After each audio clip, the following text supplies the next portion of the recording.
All right. Okay, so good morning, by the way. We're doing this kind of getting our day started and jumping right on here. So I'm Julia with Neurotherapy Centers of America. A lot of people knew us as the Atlanta Neurotherapy Institute when we had our brick and mortar clinic before all of the COVID stuff changed our lives. We were in Woodstock. And now that we're virtual, we're meeting a lot of new people from various different places. And you and I connected when you reached out to me through a referral of a mutual friend.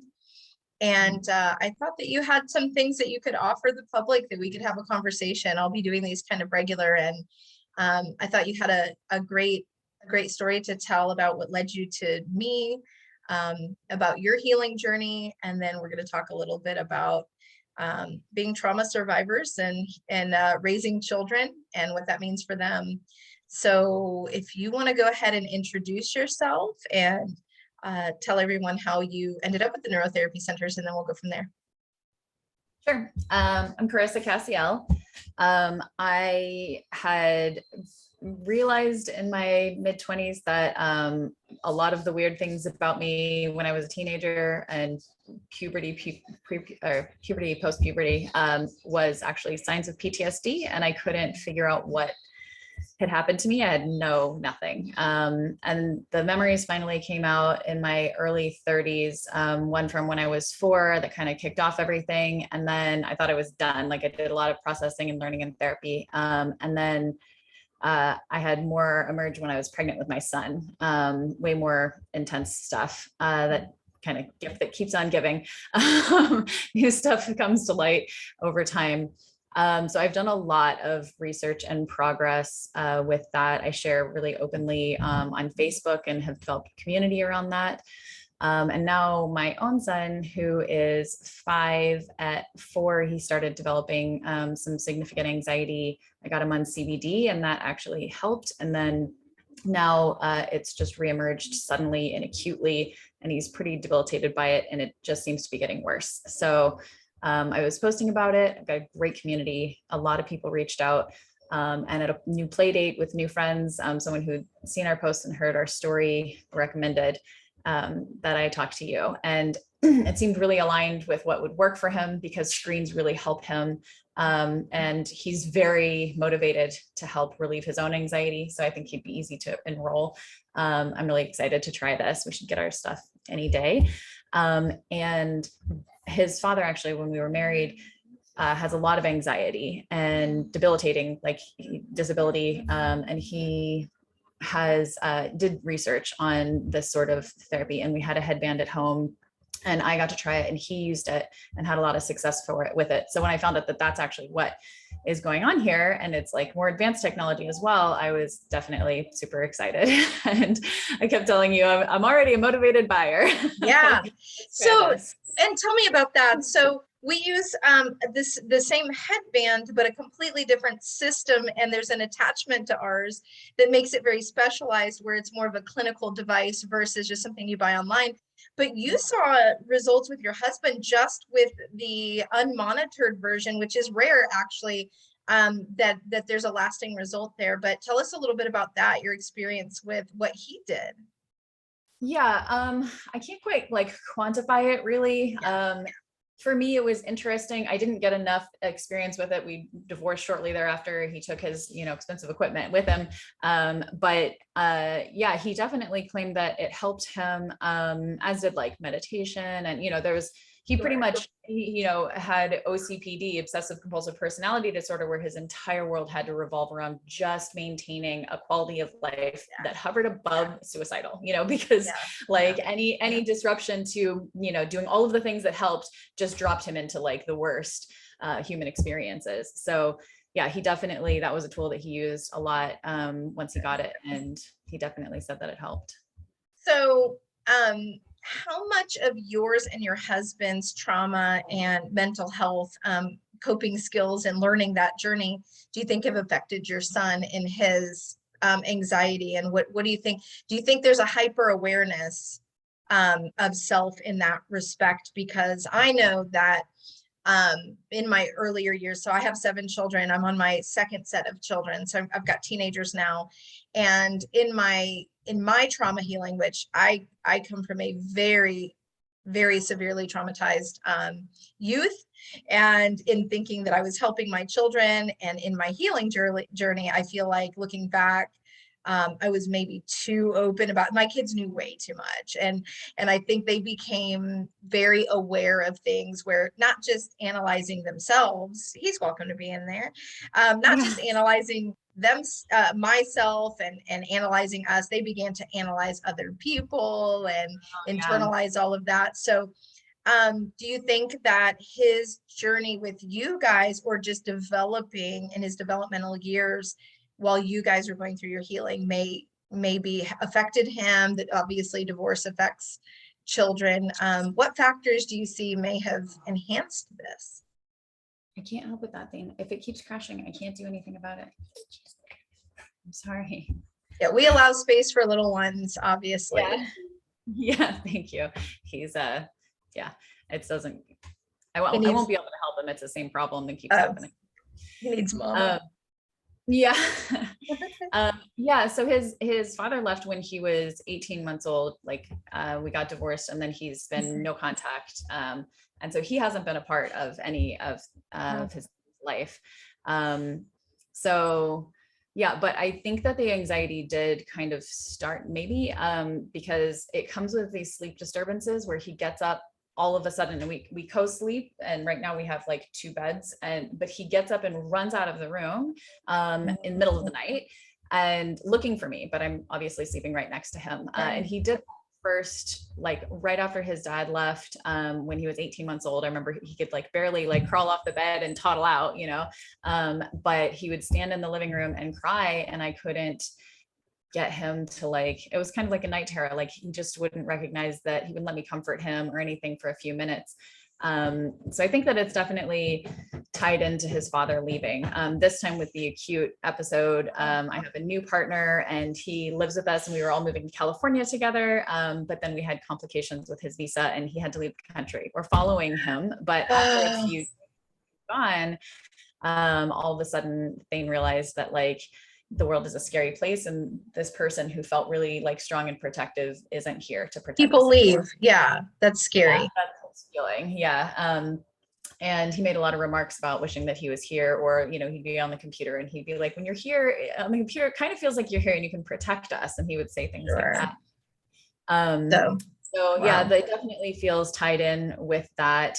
And, in a way, I kind of wish that, he did have a father who has similar problems with anxiety, who could talk to him about it in a way that I can't really. I've only had, kind of acute sessions or, phases.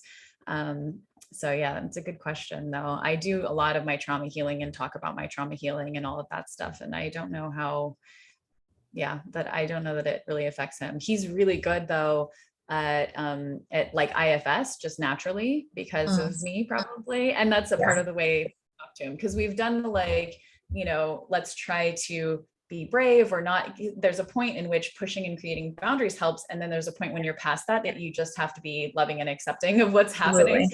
So we did, the like, hey, let's just be brave. You can go to the bathroom yourself, that at first. And when it got bad enough, it was like, reverse that, and so he will have conversations with the scared part of himself and thank it for like trying to keep him safe, and that sort of thing. But then he'll be like, you don't need to keep me safe, like leave me alone, go away. And then I'm like, it's okay, like it's okay that it's still there, and it's okay that it's still telling you that you're not safe.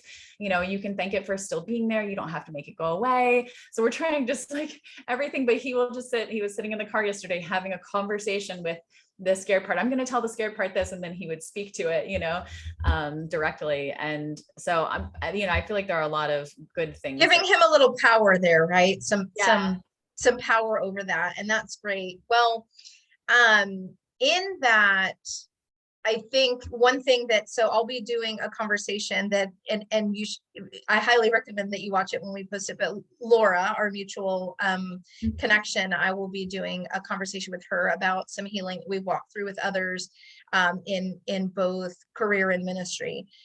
because, we work with people outside of the business. We have a whole life outside of here, taking care of people and walking them through some pretty serious things. Not that the people who come through here are not serious, but it's more hands-on that way. Right. But one thing that we are going to be talking about is the difference between trauma awareness and trauma focus. Because we can live a life of trauma awareness, which helps us with the tools of communicating and relating, recognizing things in ourselves. That's a healthy thing.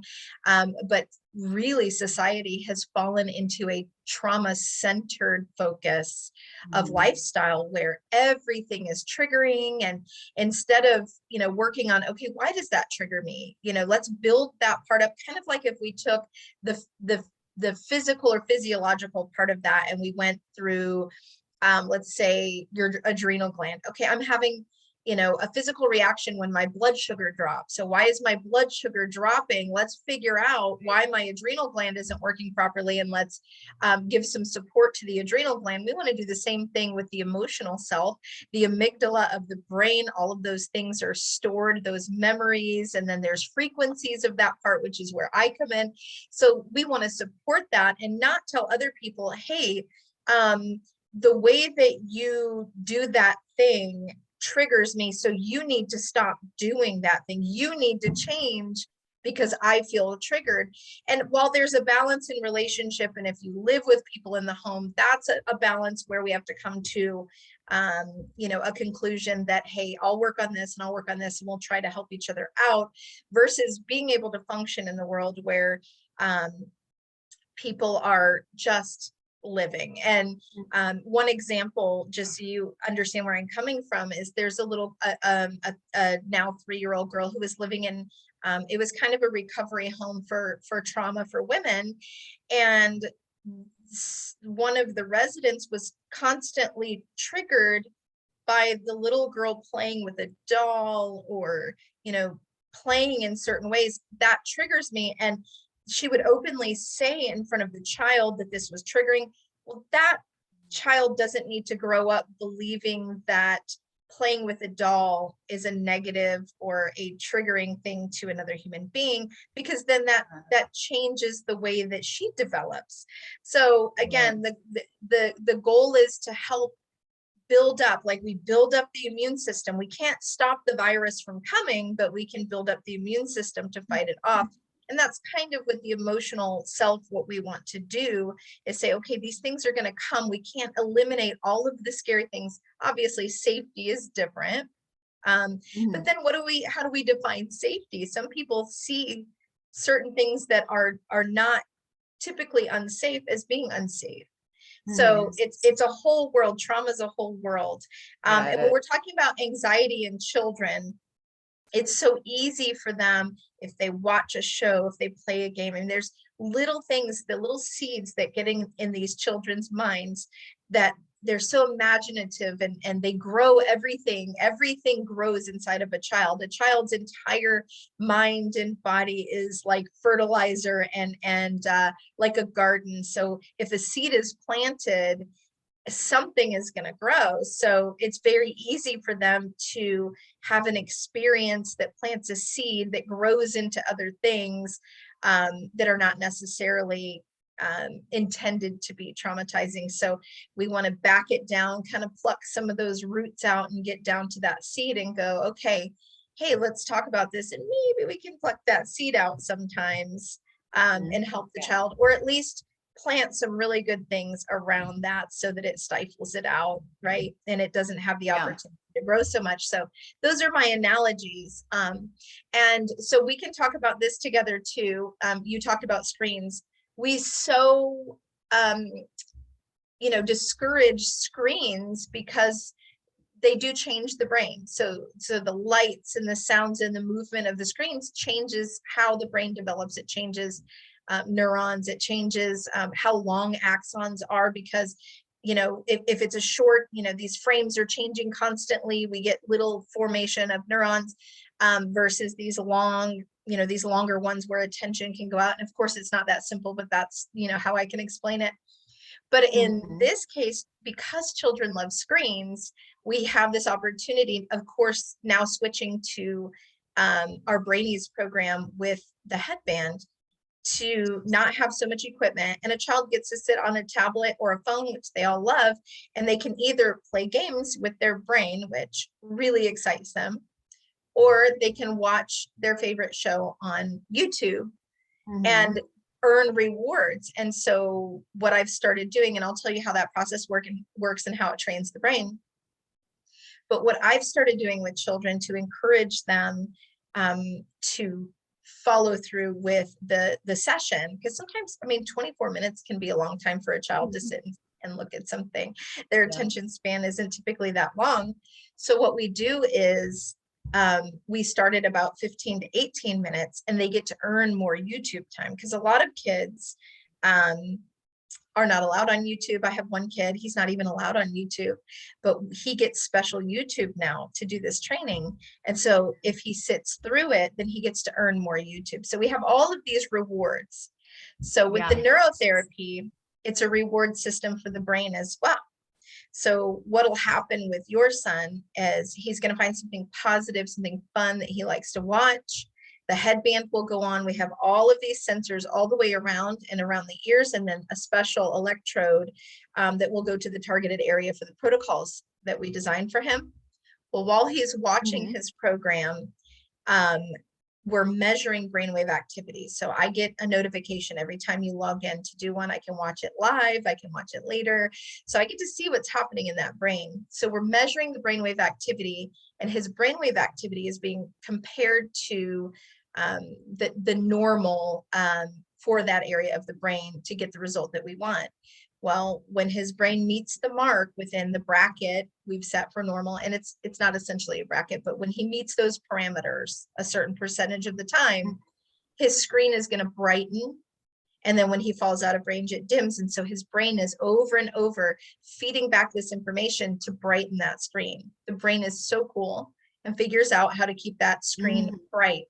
So especially in children who are like, man, I can't see this, and then it gets bright, and they naturally, it causes a satisfactory or excited response. So the brain begins to form neural pathways to accommodate that frequency. So it's super easy for the child. He just gets to watch YouTube, and his brain gets to start. So anyhow, for kids like yours, this works out great. Who screens have helped them, and this is why you were like, wait a minute, this could not be a better fit for me doing this. So anyhow, I wanted to talk a little bit too about the move. So you'll be moving, and it's kind of a big move. How do you think he'll handle that move? So far he's handled traveling and moving way better than he's handled just lulls here, where it's just he and I, and we don't have play dates, like it's the middle of winter, or I'm depressed, or whatever, and life is closed down. He's very social, and he's very robust. Like he can go without food and without sleep and just keep going, and the moment he gets food, he eats, and the moment he things quiet down, he just passes out and sleeps great. Wow. And so whenever we traveled, we spent a month in California together this time last year. We spent a couple of weeks with friends in Indiana before that. And then we went to Puerto Rico at the beginning of this year for a little over a month. I went to Puerto Rico too this year. Oh, really? Cool. Yeah. And he remarkably, we end up plugging his iPads in at the end of the day at 90%, or we only had one, right now we have two, because one battery died. We bought a second one, and now that one doesn't work either. So yeah, when we have things to do and we're living life, I'm also very social. So a lot of my depression is from the isolation where we're living here. And then, but we'll also be reunited with my partner who felt protective, so I feel like once we get out, he's got more play dates, and when he's out and he's playing with kids and he's having fun, he rarely says anything. Yesterday he did just randomly stop and say, I wish that I wasn't myself. And I was like, why, because you don't want to clean, and he said, because I want to be somebody who's not afraid of monsters. And I was like, oh man, you're feeling that right now while you're playing and we're interacting. And I was like, oh, it's getting worse, because that's not what it was. Kind of intrusive thoughts scenario, I think. Yeah. It's so much of an obsession. But so far it's been when he's engaged and he's playing, as far as reporting to me, at least, he's just normal. He doesn't say anything. There was even one night where they were playing in a creek and it was like dark. It was like scary for anyone, but as soon as his friend had to leave, then he was like, oh gosh, it's dark, and he was very scared. But he also did better that night after playing all day than, he does on any other day. Well, you can imagine the positive hormones that are being released while he's playing and having fun. Yeah. So, and that changes. Yeah. Travel and new friends. Like we're going to a place in Mexico where it's just like all families and kids running around safe outside, and, community and activities and school all ingrained in the community and all of that. So I think that it'll do much better for him. And I wish that we had gotten him out of here sooner, but there's a lot of other factors to consider. Yeah, that's not easy. Well, and I'll tell you what my goal is with the neurotherapy, and then you can tell me kind of what you expect and are hoping to see. And from there, just to let everybody know, we're kind of going to follow your journey a little bit. We're going to check in sometimes. We're going to see how he's doing, because we're going to have multiple factors here. We're going to have a change in atmosphere and people, and we're going to have a change with the brain training. And the positive thing about brain training is that when we're making, for instance, when he's out playing all day and he's in the process of this program doing brain training, his brain is really forming those pathways. So if he's in a positive state, we're forming those pathways, we're rewarding his brain. It's going to set up very quickly and cause it more of a lasting result for him, where that step kind of goes away. So from our perspective, obviously we can't get in and take away the seeds and the trauma and the thoughts. That's not what we can do. But what we do with neurotherapy is cause those reactions and triggers to be less intense. So brainwave activity in an anxiety state produces a fight or flight response. So that's both physical and it's neurological. When we are able to calm the brain down, and I'm being very layman with terms just to make it realistic. But when we're able to calm those brain waves down and cause those pathways to connect and work the way that they're supposed to, he might have a negative thought, but recover and adapt very quickly without a cascade of things happening throughout the body or tapping into another part of the brain. These pathways will be much more optimal pathways. And so if we can, and again, again, we're not rewiring his brain for him. His brain is rewiring itself. His brain does the work. We just give it the parameters by which it needs to work properly. So it's not to say that he won't have scary thoughts or experience things that remind him of something else, but the ability to adapt, to recover, to talk through those things and not to be so triggered where this is an all night thing is where we hope to see the difference. So that's what neurotherapy is probably going to do. Yeah, definitely. So I hope that.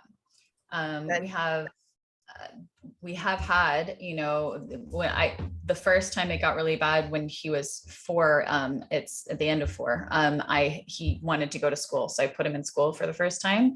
And that night he woke up with a night terror for the first time ever, like a real full-blown night terror.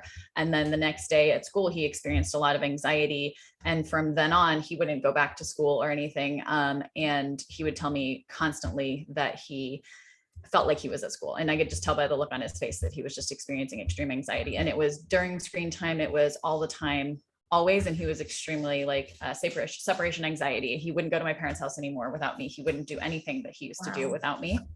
But the CBD took that edge off and it reduced it down to like 30% symptoms. And over time we wore off the separation anxiety. He could go to my parents' house without me. And that was down to maybe like 15%. But then if I ever was like, he's doing great, I probably don't need to keep medicating him, and I take him off, he would just be like right back into like huge separation anxiety. And I'd learned my lesson. But then this time, when it got set off again, it's just CBD doesn't help, it's just insurmountable. But I feel like it's probably something that would have continued to go in and out of remission, essentially, like he'd have bad times, we'd change our life and, get it together and it would be fine. But then, he's just fragile. He's not able to handle things that are happening. And I think that doing the brain training and stuff, that's what will help with that. So yes, like I could take him to Mexico and we could be with Maddie and be in a great community and all of that. And he would be, you know, having all of those things. Okay, I hear you. But I also feel like we're also headed towards the ADHD, you know, when it comes to trying to get him to learn and all of that. Right. We definitely have those sorts of problems starting up. And I just read the book Open Focus. Are you familiar with that book? And that okay, it talks about narrow focus and diffused focus and how we spend all of our time in narrow focus, and it's a stressed state, and it's about the brain waves brain activity. And I was like, this is exactly what we'll be training. And it's the same thing, talking about how, you know, that's the cause of the ADHD. It's this narrow focus, you know, they can sit and play a game for hours and hours, but they can't sit still. If it's not stimulating enough, then they can't focus narrowly. And that's the only skill they have. So this, like, I feel like he really needs to, because he's had, you know, all these instances of anxiety over the past couple of years. So I feel like his brain is, you know, missing some just basic levels, some ability to use this diffused focus. And I think especially from my personal experience, I've used, you know, a headband, and I've played a game where I'm sailing and, you know, the boat's going very slow unless I can get myself into a brain state where, you know, trying to figure that out in my mind. And the book felt like it described it a lot. And I feel like if he's learning that not only is it training his brain, but it also gives me a tool for him. Like if he likes the YouTube, you know, one the most, that then if he's having an experience that I'm like, this seems like it's about this like narrow focus, if we can diffuse this focus and ask him like, okay, can you close your eyes and like imagine brightening the screen, you know, and like that can give him a tool to try to just change his brain state. So that all feels very valuable to me. I'm hoping to achieve. Well, here's the cool thing about this is, in watching the YouTube one, for instance, the work is done for him. So, and it's especially important in the beginning when they're already in a heightened sense of anxiety, not to put that pressure on them. So it works out very well because the brain does the work.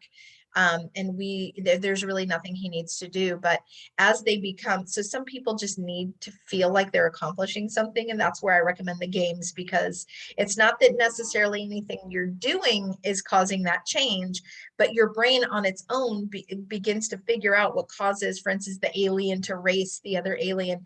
Your brain figures that out. So it takes a lot of the pressure on self away, except for those who need to feel like they're participating can have that feeling of accomplishment when their man wins the race or whatever that is. So, you know, there are multiple ways to do this. And we do have eyes closed training and eyes open training. So sometimes we can do sounds, and we don't always get to do that with kids, especially that young, because kids are not usually going to sit that long. Believe it or not, you know, 10 to 15 minutes building up to a longer training still is going to train his brain. It's just, it takes longer. But a lot of times people think, oh, you know, we've not been able to do it. He's only been able to sit, or she's only been able to sit for 10 minutes. It still trains the brain. So it's amazing what we can do with these responses. But I think that for him being so young, the brain is just forming, right? And so I remember years ago, my son who's 15, he showed signs of hyperactivity very early on.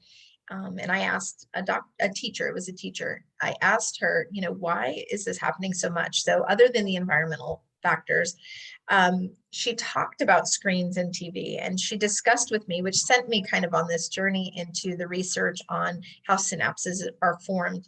Well, during those formative years, being on screens and watching TV and those things that we don't think about, because sometimes we just need to walk away and go, here, just sit here and watch this, because I've got to do things, because I did it for sure. And still do it. I'm like, all right, everybody go pick something to watch. I need you guys to be quiet, because I have a house full of teenagers, which is we'll talk about that one day too. Woo, I just keep telling myself, we're not going to die. We will not die. So, and we're going to live. So maybe, and hopefully they will too. So, what happens though, is that the frames and the movement of the screen. So in each frame, you have up to, I think it's up to 65 to 120 movements happening that you can't see. Their flashes, their movements, their little frames that are just moving all over. And the brain is able to decipher that. So imagine if I can train the brain to function properly with lights and sounds, TV and screens can train the brain for other things. It can train the brain Right. to need more TV, to need more YouTube, to Yeah. need more TikTok. So I've had to take away some of those things from my daughter. She's prone to hyperactivity and attention deficit. She's not in public school because of it. And what's happened with her is since TikTok. So we monitor it. I have a monitor on her phone. TikTok are at the most 3-minute videos. My daughter, since doing this, can no longer sit down and watch a TV show with us because she's used to 1 to 3-minute snaps of things and multiple frames. So it trains the brain. So if we can take this same idea and use it for positive things to regulate the brain, then we've definitely hit our mark on helping people. So the cool thing is, especially with your son, is, you know, we were talking about those positive hormones when he's out playing and he has a much better day. And then he sleeps better, and it's just, you know, we don't cascade. When we train brainwave activity and there's an overall sense of well-being, that also releases positive hormones. So positive hormones have this cascading effect as well. So you get better sleep and, you know, things like that. So there's a lot to it that goes into it. Of course, we have nutrition, we have the nutritional factor and how that affects everyone.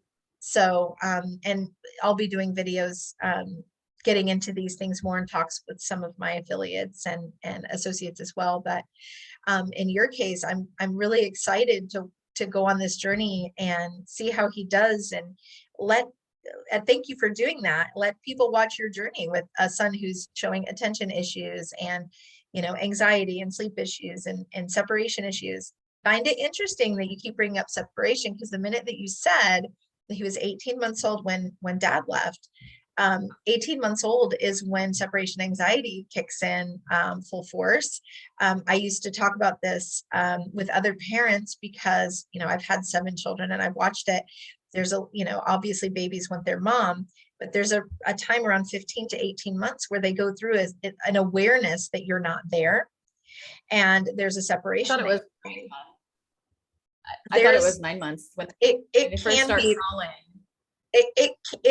There starts to be an awareness, but it's over quickly. So a baby will not consistently cry. They'll forget about it much faster. Whereas at 18 months, that awareness that they're gone and they're not coming back right away. They didn't walk back through the door. They're not as distracted quickly. Like a 9-month-old, they're going to be upset for a moment, but then they forget why they were crying, kind of. They can be distracted by other things. An 18-month-old, however, starts to have that, wait, they walked out the door and they might not be coming back, and they can stay at the door crying. So there's kind of a more long-term understanding that somebody is gone. So there's you know, there's another layer of the separation anxiety at about 15 to 18 months as well. And that's an awareness thing. So kind of like we talk about peekaboo with babies. The reason you can sit right in front of them and peekaboo and they crack up is because of their awareness not being there. They don't understand that, you know, you didn't actually go anywhere. And at 9 months, they start to, you know, if you put a blanket over your head, you're not gone. A 9-month-old will pull the blanket off because they know you're under there, type of thing. So there are all these different phases of that kind of awareness. So I thought it was interesting that 18 months was, you know, that's kind of the awareness that this person isn't coming back versus forgetting it very quickly. And he seemed to handle it just fine. Like he didn't have any problem at all. And in fact, we had a cat, but it was his cat. So he took the cat with him, and he seemed to have far more of a problem with the cat missing. He would go looking for the cat, you know, but he didn't ever go looking for his dad. But when he would wake up, I only know this because I write everything like publicly on Facebook, and then people ask me questions and I'll like answer. And I saw when I was posting about this and I was answering questions, I said that he would actually come out and meow. So he would stand in the middle of the living room at 18 months and meow and cry. And he would wake up in bed like meowing and then go out and meow. And I didn't remember that at all, So if I didn't write that down on Facebook and go looking for it, I wouldn't know that. But at the time, yeah, like he never asked about his dad. He never looked for his dad. But he was curious as to why the cat was gone, Sure.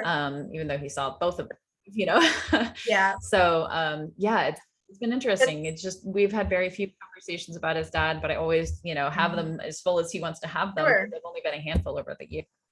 Yeah. It's so interesting. Well, because you'd think there'd be so much correlation that if he was traumatized that he, that you would know. And it's like so subtle though, it is subtle. It's such an implicit memory. And it takes different things to bring it out. Different things will bring that out. Even with us, like you said, you had no memory of, the types of things that were happening with you and something started to bring that out. It doesn't mean you weren't traumatized at the time. It just didn't, it's not that it didn't affect you. It went somewhere else. So I call it, I feel like it's, for instance, we deal a lot of times, and not technically with neurotherapy centers, but outside of that, we deal with DID. And, people look at it as this strange thing, and it can emerge later, that the people realize what's happening, or that it's been happening all along, and it starts to intensify. And to me, it's just such a merciful thing that happens, the way that we were designed and created. It is such a merciful thing to be able to store that away, or to, even with DID, the dissociative part of it, it's not a state we want to live in, but it is such a merciful thing that happens so that we can survive. And, the way that memories are blocked, it's not a weakness. That's actually just a wonderful, and if I'm not saying it's a wonderful thing we need to live with, and let me clarify that when I say it's a wonderful survival tool, it's wonderful because you survive. Yeah. Right. It's a valuable yeah. And survival to me is a victory.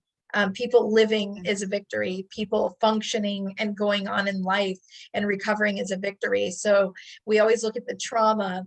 But when I look at DID and I look at repressed memory, I feel like what a wonderful attribute that we have, that can even happen, so that we can survive. And then one day, come to that and go, okay, it's time to deal with that. So that's my perspective on it. I'm not delusional as to the harshness of it, and what it takes to heal from that, obviously.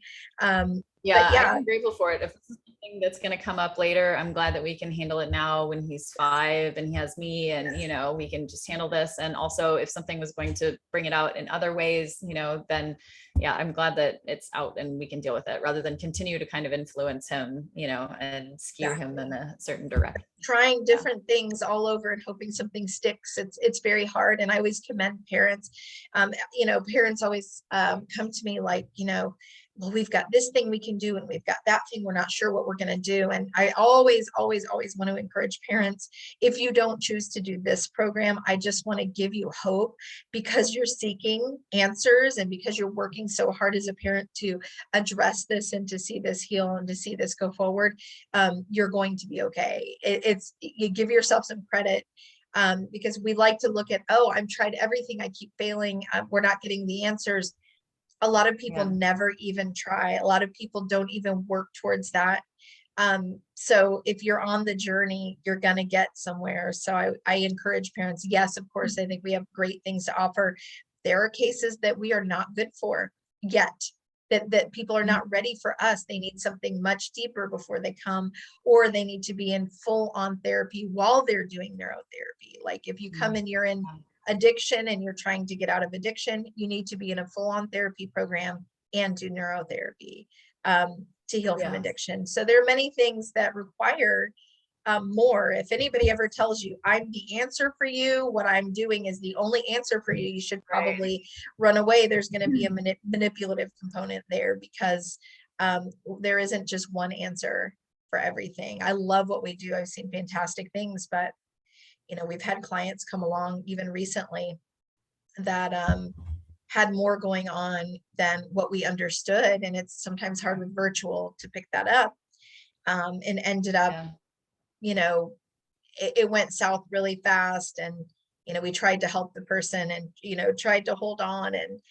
it went south. And of course, they blamed us for the issues that they came in with. They came in with the problems.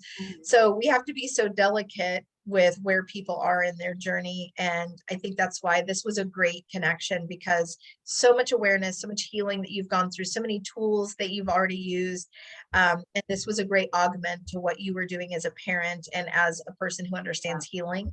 So I think this journey is going to be great. I'm really, really excited to, go with you guys on this, to follow along, and, come back together in a few weeks and see how we're doing, or maybe a month, and see how far we've progressed. So all right. Well, thank you so much for doing this, and for wanting to share. I think, I'll share this as we go. And once I get this video, I'll let you share it with your group of people, because it sounds like you have a whole group of people that are waiting to see your journey, because you've had them with you for a while. So yeah. Definitely. Well, fantastic. Thank you so much. And, again, I always tell everyone, and you can tell them what it was like. Pretty easy process, virtual consultation. The sign up is pretty easy. So if anyone's interested, it's a free consultation. It's virtual. You don't even have to leave your house. And we can at least talk and see if we're a fit for you and you're a fit for us. So thank you so much, Carissa. And we'll be talking with you soon. Great. Thank you. Thank you. Bye-bye.